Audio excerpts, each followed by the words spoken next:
e ia te au le anganga fia to i whaatalofa ma o whalofa atu ia te oe la ua pele i le so le ngata o paanga masani a le pokalame le nei whaasolo i leva yaso le sono le wha moe moe ia wha pe fo nisi o le ua i teimi le nei ua mafuta mai ai ma whaatasi ma tau i nei tātou te sue whaatasi i la fiong pa i a le tua ave fo i leo whatau vae whaatalofa i whaia onga whaapitoa mai leva yaso le sunga i le toina ia Christian Samana, talofa, e fa pe foi le sunga le fa fengainga ya Justin Westerland, talofa la sunga. Ia, o le sona no fitu nei po le vaenga no fitu nei o le su enga le nei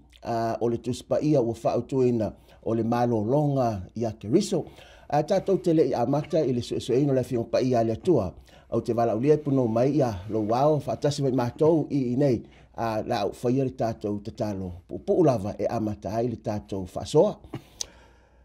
Le tua mātou te whaaftai i loa lofa ma loanga le lei e le mawhaia i mātou o na whaamatalaina. Whaaftai le tua i au whaamanuianga i le ola ma le malosi o mea lofa fua i fua la o fio. Whaaftai mo le saolotonga ma le avanoa le nei e mātou te o mai ai whaongaina i au penga ta whailangi le tua. E whaaso ai lo fina ngalo ma mātou whaalongo ai. E whetalai mai, whaamanuia le atua i whaia onga whaapitoa fo i ola mātou au nanga ni nei aso. I whaaso umalawa whaamanuia i a mātou wo, sila mai mō mai. Ono o lo sua whapele Yesu o mātou te talo atuai. Mene ma, mene. E na ono o toe, whaamanatu lava o le au te lenga po o le au o whaasoa e se fulu malitolu po le kuata le nei o lo tātou o sava vale ai o lo wha autuina pe taula uma i le maimuanga po le vaenga o le malo longa i Keriso. O no le si o manga o le aso ma le lalolangi o lo ua e soifua ma o mātou wolai. I o le o toi whaia le muupe o maua se saulotonga a Chris. O lo o tātou mori mawina le telo mea tutupu. O mana o mi ai le tangata se malo longa. Ma o le autula o le suenga o le vaiaso le nei. O fa autuina ile suenga lona fitu le nei. Malolo, mafutanga, ma le fa malolonga. Ai o le mau tauloto po le mau autu o lo mau le kenese lo mta pe faso malima. Ilona foi upu e lima. Au lele au tu atu le vanole nei lau sunga le toina. E te tatala ai i se va ainga lau tele le suenga whapitoa o le vaiaso le nei. Yo whao wina leo tato salpe toe whapopo sisi vaenga o tato o tu o vaenga lua o le vaiaso lo tena. Tawanga i le mau o le maro o longa tonu o le afo i o le sota inga o le tangata ma malona ainga tangata. So le tato te tilo i le mawae o le fuafuanga le tua na ia whawhawa i te tonu o le fausanga o le ainga le fuafuanga o le whaoltanga le lau tatu vai aso nei le o tau mea tatu ina ia tatu maua le marolonga ma tatu maua le wha marolonga wa vaenga i elua ia tatu te maua le vano nofo po le relationship po le vano nofo i tatu i le ainga tangata o le wha vai ale na wha vai mai le tua la na fuafuanga o le whaoltanga na fuafua e au mai e tonu le tangata mai la matanga no mo fai le tua tangata no na fatusa ma mo na fai o tane mal fafine ia mo ave e mal fa manuanga ia o ruola ma fan fanau ma ia tu mo ela langi ono i fina ngalo le tua mai ai la matanga o le langi o le tofi le o le afo i o lona lava halo e to tasi o Yesu Keriso o le tofi la e na ave ai le ale na fai upo al apostolo o te mai mamoe le tuna fasia i whaavaina le laulangi. Ono le laulangi le tonga le mu iai. Le talia le atua mo le whawhitauli le o tatu i nei o le angasala. Le aleno tatu su e per kuata nei. I le mana o mia te le tatu o le malolonga. Wai talu pa ua le tangata mai la matanga i e tena. E le ito e maua se malolonga. So tu sa o le motu e se ino i tatu mai le atua mo le tatu so tanga ma le atua ma le a inga o le atua o le to mo wai e tatou se malo longa e tasi ele ngata lan tatou le mo malo longa wo o mai fo ia tatou mala ia uma o le sala e au fia no fa mai la ia e fo e tu lua i telo te mi tatou vai le o le tino o le mafo fa so mai o le ia fa sino e a le tali la le mai le tua ya tato o le wa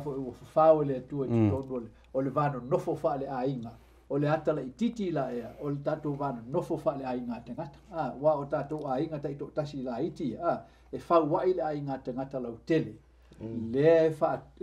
fa te tau ia il fu ngol fa o tanga ina ia tato mo ai le te inga le tua e toe fa fo i tatou le mo i ata na fa tatia le tua mo tatou o le tangata ia na fai le tua e ia tu mau le ola e fa mau ma le ora turui i lona vano nofo mai ina ia owani ia i se me tasi e nate mo motu e se nei tatou mai le puna vai o le ola awa o le tua i o le puna vai o le ola mo tatou ai ono le sala le fa mai i se o fai fo ia tatou son ngatu la fono mapupuni le vau tatou ma le tua ma tatou anga sala ua mo motu e se tatou mai le tua so le lau tatou titiro nei so le la mai nil talo Iosefa leo mai tatou ma mai ele la fo le loto le o la fo o poto si ese o le tua fa ali mai tatou wala o lo ia ngalu ina ai le toi fo te ina o le malo longa le mai le tua tatou wa malo longa sili le na le tua to ave tatou o le toe o tatou ile ato to o le susulu atu male masa atu male pupula atu le ami o tua mai ata tatou tangata o pa u le sala so tatou vano no folale o lai e to tonu le fofola e mo tatou pe lana mai tala le ia kopo malon ainga le tatou fai tau nei a patino na i le tulanga o le Iosefa le tatou titiro ina mai le tatou mutua la e le mai mo tatou mai o le nei awani ti nga o tou pe fai ma me le anga i o tou manatu ina o tou fa tau mai ia tau i le me nei a wana wina mai ia o le tua e mua ia te o tou fai fa ola so atatou falongolongo la tala le ia Iosefa o upula Iosefa na fai no ono o toe va ai Iosefa i o na uso ma fai Iosefa no toe fa ali i o na uso o ia lava le sa la tu fai ia ile leanga na le o no mai le me o le o la tu toe feilo ai ai le ilu tal pe manatu le uso e toe ia se la tu feilo inga mai Iosefa e fa pena ia sa fia finga o le fina ngalo loto le atua mo i tatou tatou fa longo i upo a Iesu le fa ele upo Iesu foi le lo tabae ia e fa mangalo ia te la to wa o la to le lo le be o la to faia o le loto na o le to inga ta ua le ia i le tua i lo na vanu no fo matato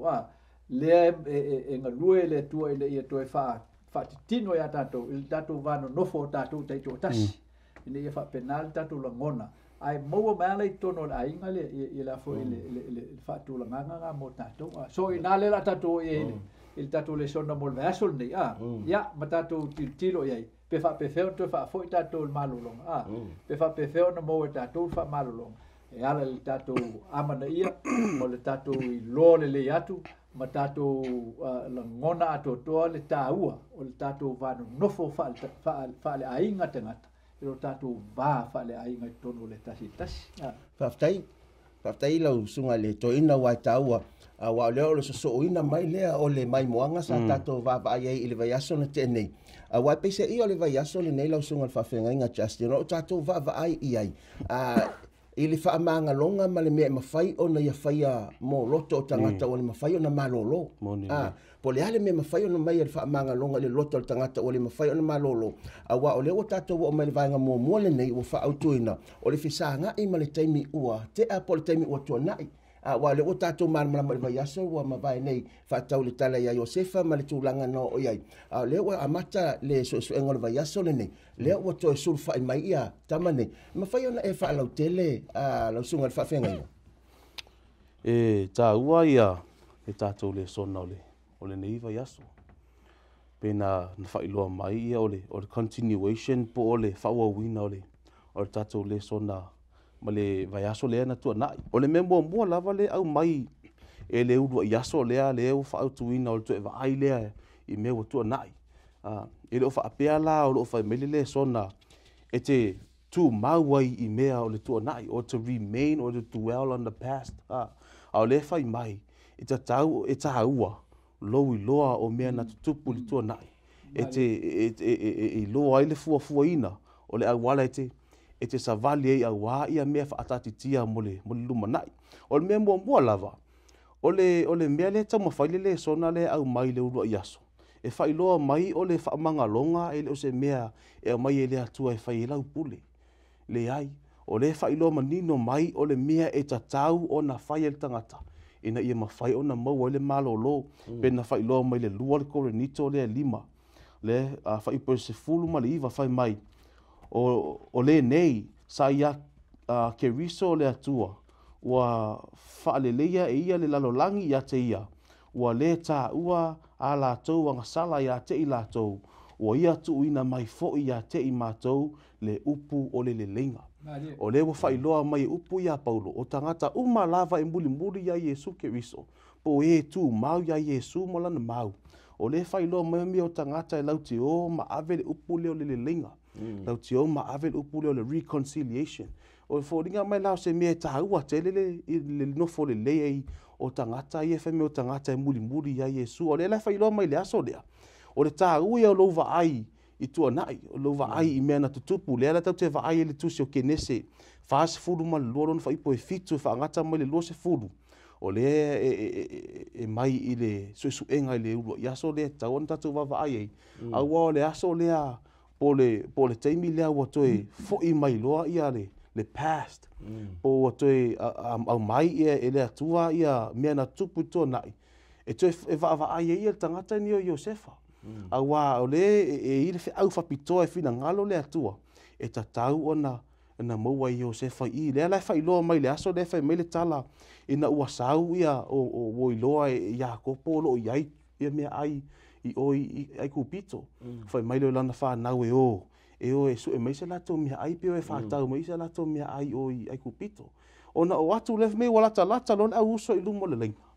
mai o iloa mai e Iosefa o na uso o iloa mai Iosefa ia ai lo iloa atu e ona uso ia fa mai ina ua iloa mai loa o vava ai mai Iosefa i upu lo fa matala ina ai e va ai mai pe fodinga mo tangata ua suia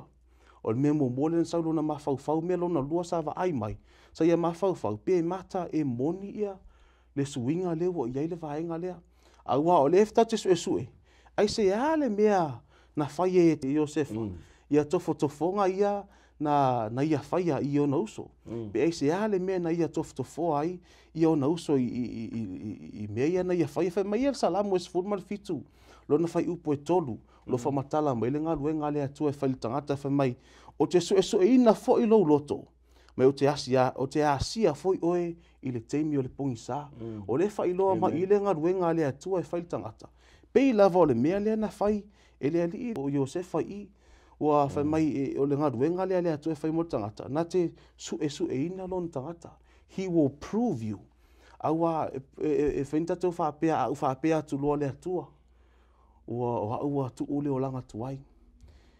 e le fa pe ala fa mai lo le atua yo sa o le Justin o le ua sui o le ai e toi ave le atua o i mea e loa o te vai e pe mata e moni la uli ua le ai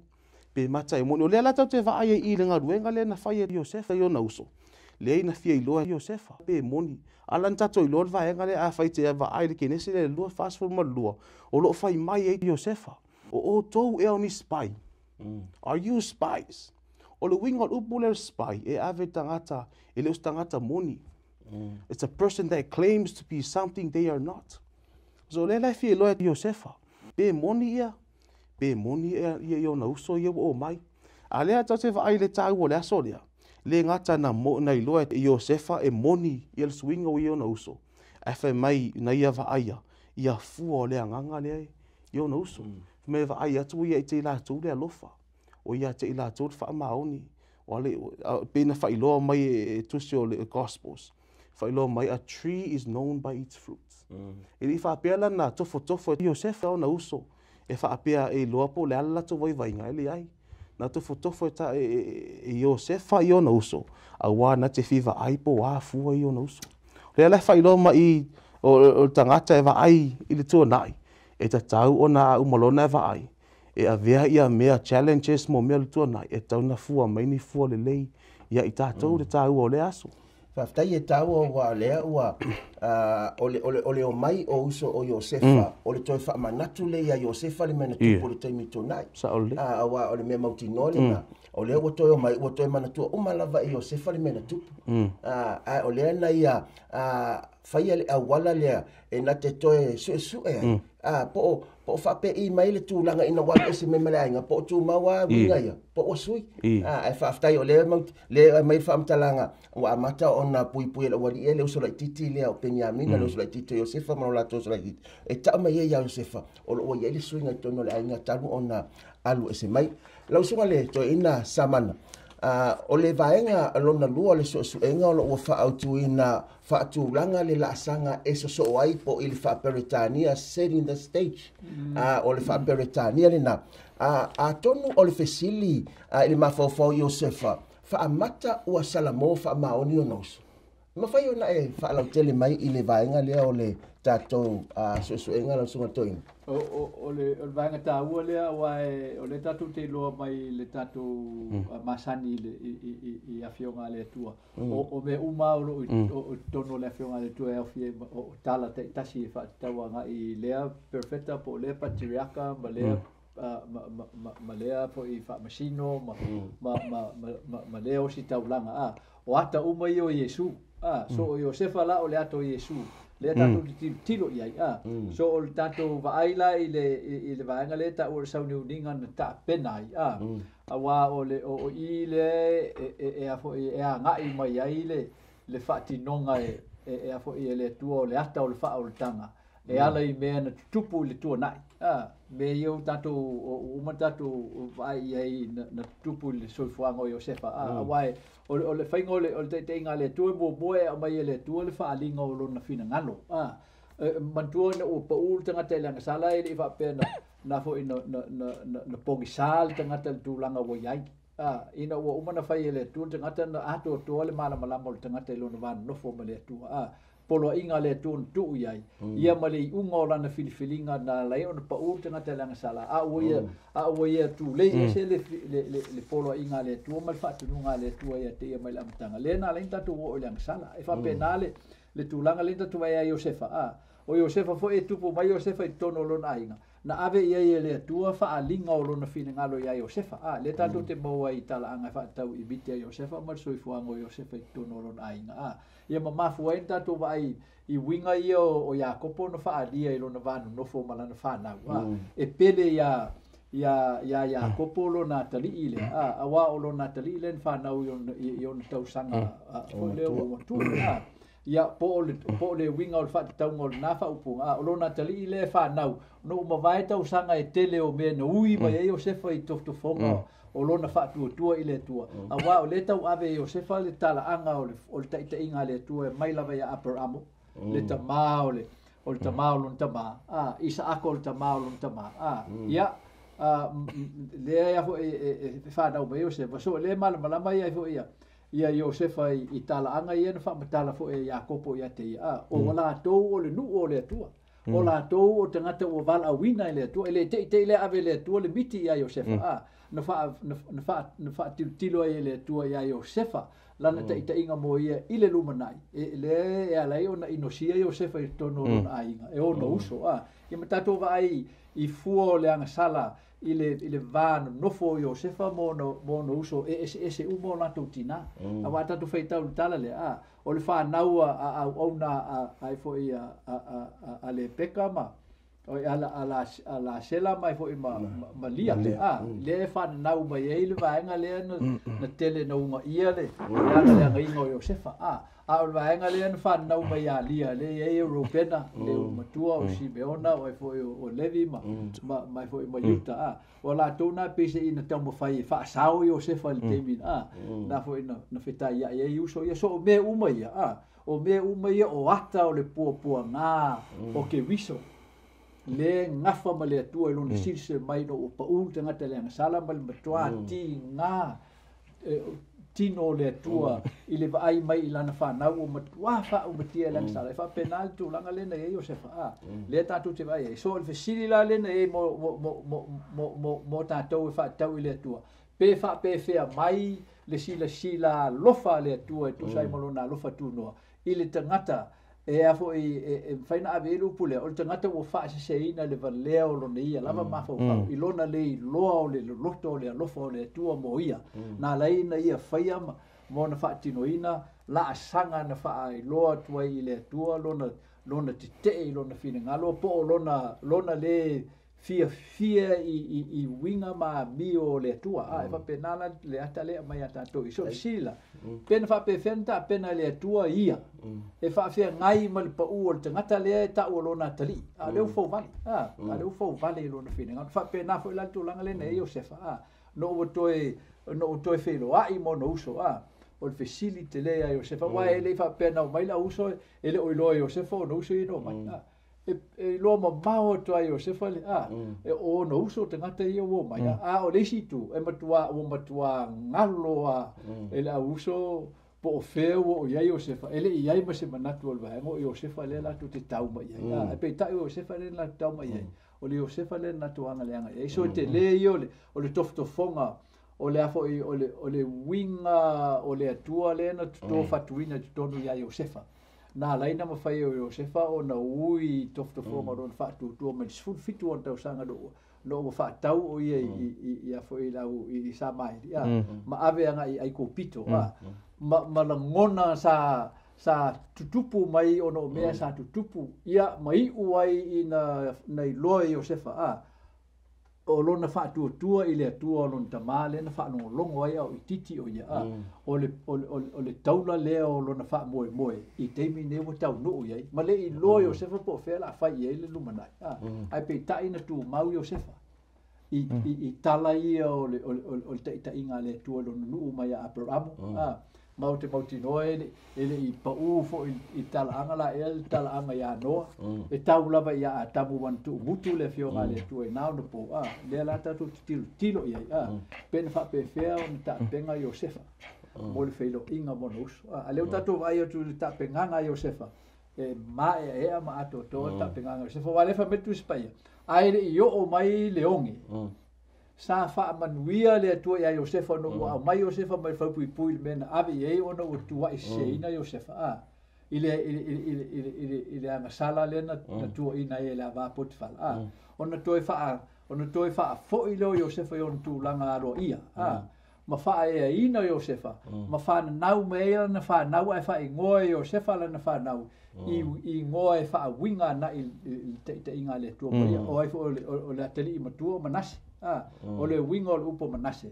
ua fa tupu le tua le awala ya bese le ti nga o lono loto i lona ainga ma fa ngalo ai ti nga o lona loto mo lona ainga o lona tali le titi o ai fo o Ephraim ua fa manuia le tua ia te ia ile nu sa pu nga ti ai so i lola i il tapenganga le Josefa ua lava matutoe le tapenganga Josefa e fa visa ngai ma le fa mangaruino le anga sala po le anga o no uso aisea ona wai lo Josefa e tu tusa le ia mo no uso i vai inga fa litino o ia pen fa mai no no uso o ni o manatu o ni ti nga o to pe fai ma me le anga yo o to manatu ina o to fa tau mai o ia i nei ai o to lo na mai o le tu i ina ia fai ma fa ola mo o to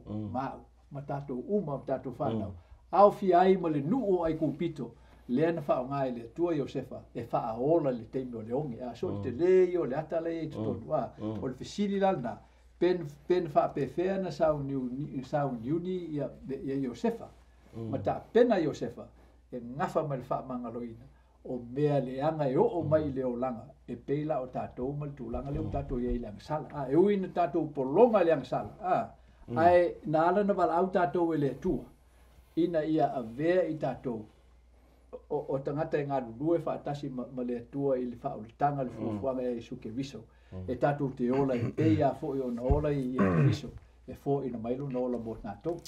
Whaftai lo sunga le toina wa e tau wa leva ona nau yo se whailoa i mona uso. Ai o meia sa ta pena tua yo se wha o le o le whailoa inga. Lela e mawhoi no o marvanga lona tolu na nei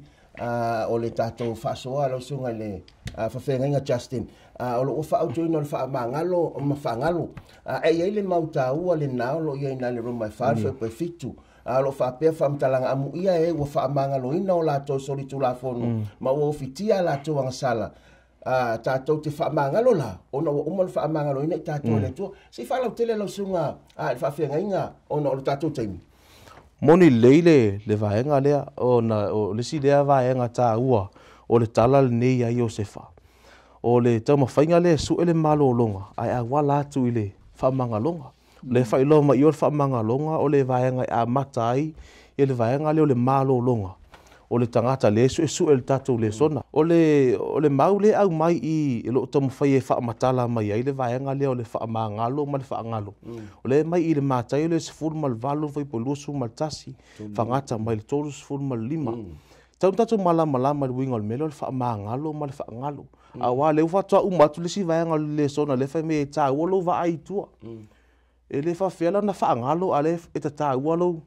Lo va ai tua o le ala tonu lava la le winga o le songa le fai mai e ta tau ona e fa mangalo ma fa ngalo o le fai mai el tus pa ia fa ilo mai e winga yo le tua ai fa mangalo tangata na te fa ngalo foi i au wanga sala wina afa me afa pe fa mangalo o le tua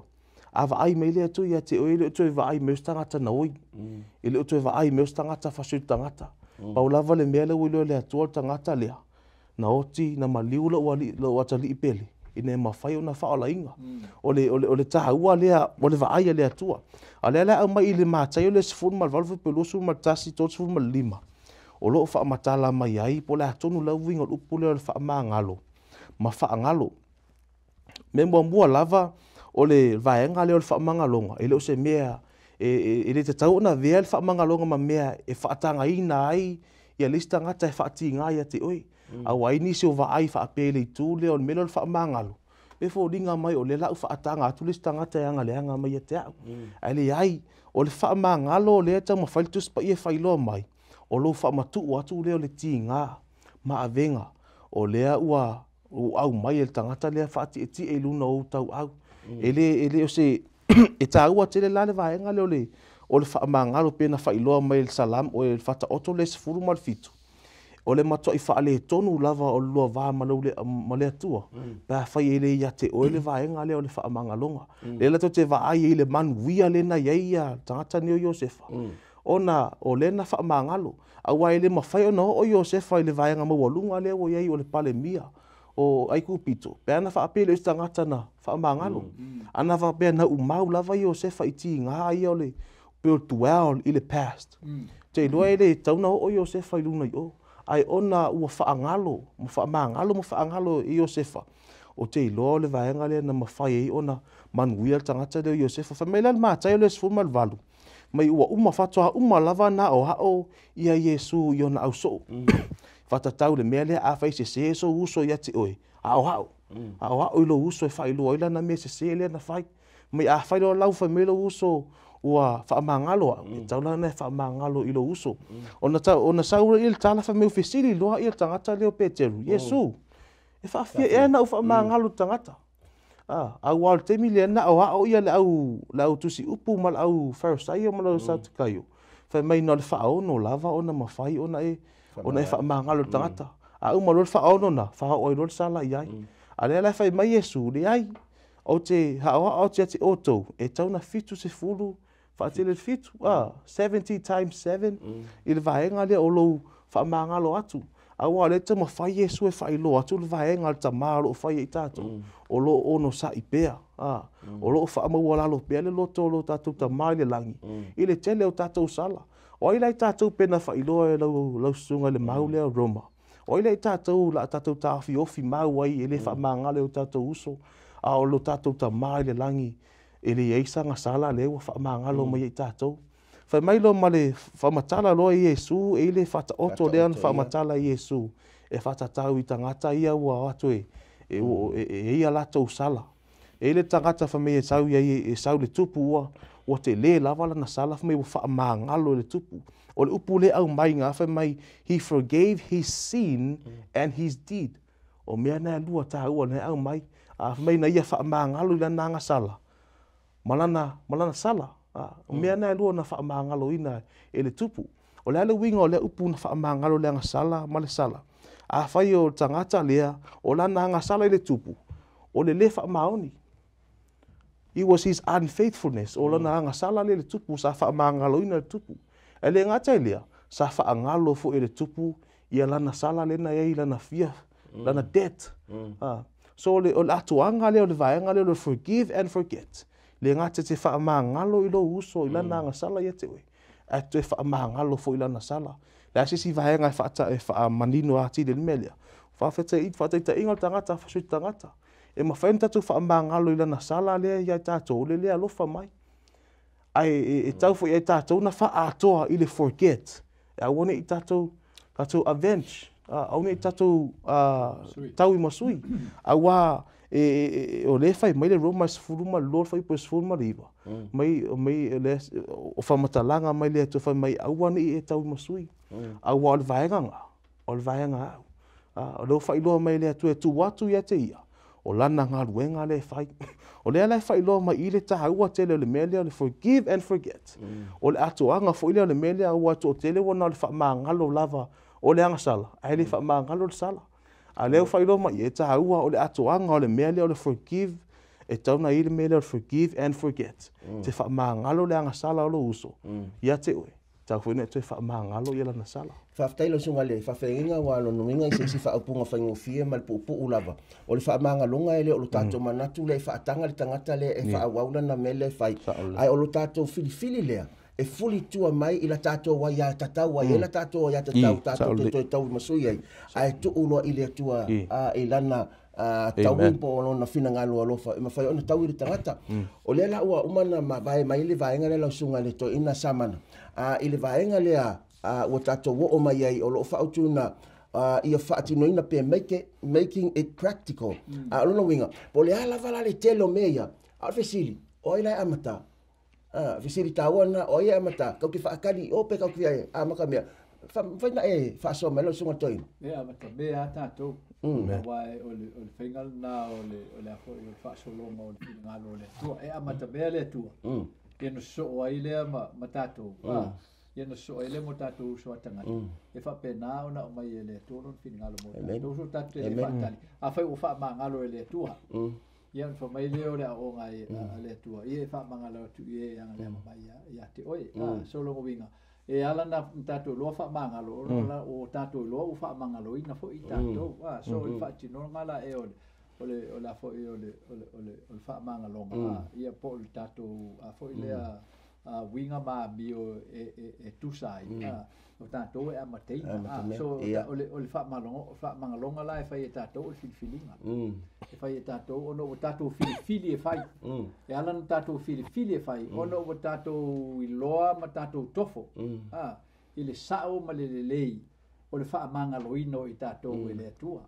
so fai mai o portu speia ona maliu o ia o agasala pea i tatou so ele faatali le atua se o tatou leto e agasala ona faamagalo ai le o tatou ele i fai e le atua le fuafuaga o le faaolutaga ona ua tatou agasala ae ua leva na taapenga i le atua le fuafuaga o le faaolutaga mo i tatou ae tatou te leʻi agasala e o ala na ua tatou agasala o lae ua leva na taapenga i le atua le faamagaloino i tatou ona o le faamagaloga le manaʻo le atua e aʻoaʻo ai tatou o le faamagaloga i tatou te iloa ai wanga sala tatou uma o le au le viinga o le tua o le tatou foʻi i le tua o le e le iloa se agasala mai le mafai e le agasala ona papaʻi ai pe na te manumālō i le atua o ia lenā e alai ona mafai ona tatou faʻaumatiaina galuega a le agasala le alae alaina fai e le tua o le faatinoga o le faamagaloino i tatou so le tulaga lenā lea le famai iesu ia o tou tatalo mo tou fili faamagalo i e ita mai a te outou ia o mea na e faatino e tatou faafetai ua taua amata mea i tatou tusa lava pe tatou te saʻo amata mea lava i tatou ona e nisi o taimi tatou te manatu o le ume o le vā lea ma le faiselelaiga o le tigāina lena o le tagata lai o aegalo ai e sili atu ona mafatia taʻitele ina foʻi nei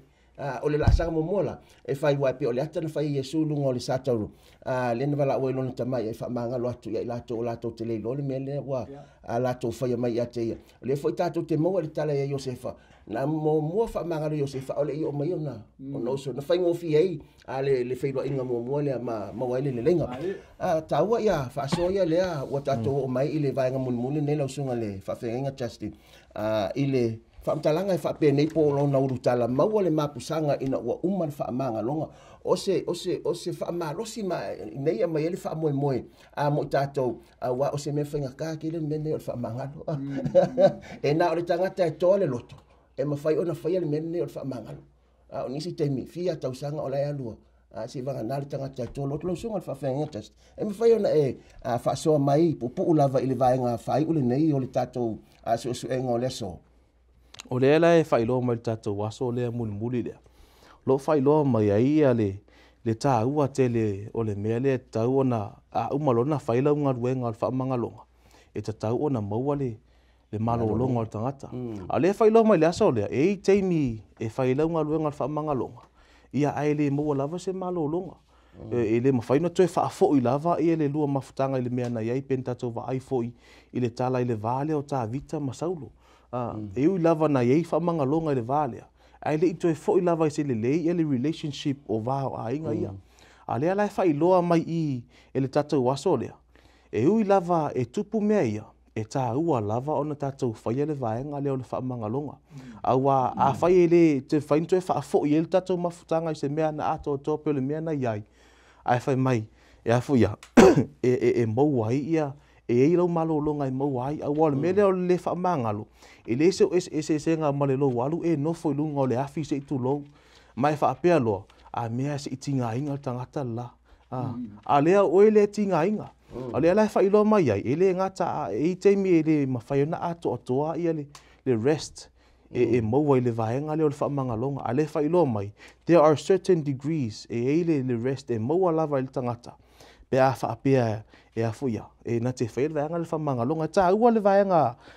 le li nei o Iosefa na whaia mō na uso ke nese le 5 lona whai ipo e 2 ina ua atu o na uso ua popole lava. Popole lava awa atu se si tangata. O le tangata pito sili le ina tā ua na latou i loa. Le mahalosi o le mele o le ita. Pena tātou vaai ke nese 3 malwha le temi latou wha o sala i le nuu atoa lava. A whole town. Le lava le awali ia. Le leanga o le mele le ita ai nofo i tono le loto. O pole loa o mai loa whai ata avita wha awala mai le lato tama. Ai whai mai o ia Iosefa. Ai wha awala mai le lato tama o Iakopo. Ai whai mai le whai upu le lose fulu. Na toe wha afo i lava e ta avita o lato mawhau i le atua. Awa e loa le ta avita. O Iosefa, po le ama ia le lato le vesi le iai. O le atua lava e maua ili tani. E tā ua fo i moi tātou pe le ato ato le malolonga pea. E whai mai a fo i lava i le atua. E maua lava le malolonga le tangata. E main whaftai, a wao lea ua taunu mai le mutaanga o le whasoa o le tae ao le nei. Ma o te manatua o nei e maanaia e wha o mai le tātou vaenga le nei lona fitu po su enga le nei. Awa, lea lau whai tauina whai upu ia mai le kenese 5 luas matasi e tawalu ngai le whasoa o le vaiaso le nei. E whaapea lona whai tauina mai whai upu e 2 lo whaapea whai tauina. O tau o whai tonga fiti o tau ia leanga ai au. Nā whamtalanga le Iosefa. O le atua, o whina ngalo ia iu i lelelei, ma ia o ina whaola ina o le nuu to tele, pei ona tau nuu ai i ona po nei. O lor whai upo e lua sumatasi whai mai, o le nei, aua ni mata tau o tau, o au nei au te tausi lava ia te o tau ma o tau whanau. Ona wha matala loto mai lea o ia te ila tau, ma tau tala lelei mai ia te ila tau, e tā ua ia wha amtalanga muli le nei. Awa o nei e tātou te vai ele ata o Iesu to tonu o le tala le nei. O le winga o le whaamtalanga. Ile ata o Iesu ile va masatani. Na whai e satani tonga whiti leanga umalava mo Iesu ina ia whaato i lalo ina. Ai pangale e o lava ili sātaro. O nei na awala mai e le whaolatanga mo le tangata. Ina o tautau Iesu le whai mai e Iosefa. No tau whai ia o leangai. le o ile fina ngalo le tua na fai fo ile ti apolo mene ina ia le anga ai le atali o le tato tua ai uifo o le awala le mo fa o tanga mo tato fai mai no ma fa tanga fa pelo suma tasile na o fai tawina ai awato te mata tau pe fefe au te tausia o tau ma to fa na o sila fi o fo langa fo na yesu mo tato le so awata to te mata tau ise mea pe a o ina maua i tato le malolo le ise me tato te fefe pe popole pe atu vale ai awa o le malolonga elelei o lo ia Yesu Keriso lo tato ali I ma lo tato faola e fa moe la uoe ua fa manueina la fa fonga mai I le tato fa so fo I ma so engol tuspa ia ile neiva yaso mo moli atu le mato nganga fa aftaitele ile fa no ino lo taimi lo maota ma lo lawa ete sila mai mo ai mato fa so atu ile neiva enga o le lalo langi o lo mato o yai o mato mo onga e fa manuia le tua tato to e fei loai ile vai aso lo mana ile temi masani ile tato polka la nei o le sona o le fa moe le tato te talo le tua e ma eulo alofa ia te mato o paleali o ngā luenga la o fiu lewa e amaia le isi fa o nga mawhai ona maua I mato le malo longa le lei le malo longa e tonu ma ato atoa o lo mato wola fa mangalo lea I o mato uso atangata e le ngata e mato te talanoa iai fa asoa iai ai fa atino foi ma o le la momua e mato te whaia lea e pei ona e whaia mo I mato I lunga o le sataulu le tua tai mwha manuia la o fio ia I lato uma o paanga manisi o le ua I taimine nei o mato mafutai a toa malpolkalamele nei o le sona o le wha moe ono o Yesu. Amen.